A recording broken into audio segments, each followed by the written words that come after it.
तेरे चरणों की धूल बन जाऊं, ओ कान्हा मेरा दिल करता।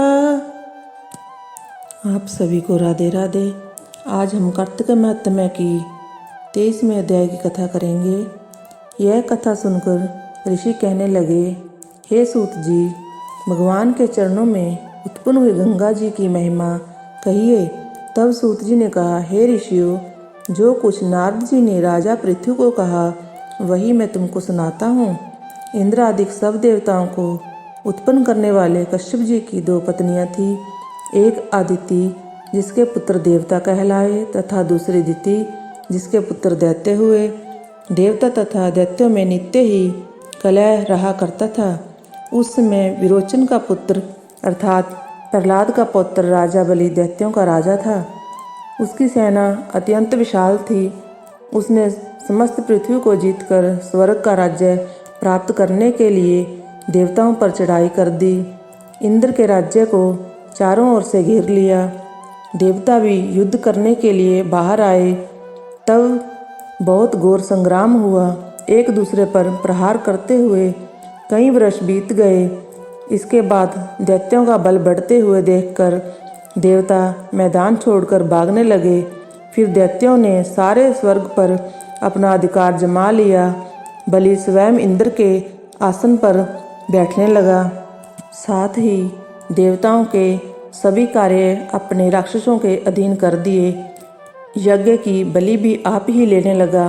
तब अदिति अपने पुत्रों को दुखी देखकर बहुत चिंतित हुई। फिर वह अपना स्थान छोड़कर देवताओं की जय तथा दैत्यों की पराजय के लिए भगवान की तपस्या करने के लिए हिमवान पर्वत पर चली गई। वहाँ कुछ समय फलाहार खाकर कुछ काल सूखे पत्ते और कुछ काल तक पवन का ही आहार करती रही। फिर पैर के आगे के भाग से खड़ी होकर भगवान की तपस्या करने लगी। इस प्रकार 1000 वर्ष तक घोर तपस्या की। मायावी राक्षस अदिति की घोर तपस्या से चिंतित होकर राक्षसी माया से देवताओं का रूप धारण कर अदिति के पास जाकर कहने लगे कि हे माता, तुम हमारे लिए इतना घोर तप क्यों कर रही हो? आत्मघात करना सब शास्त्रों में पाप बताया है। हम तुम्हारा यह दुख सहन नहीं कर सकते।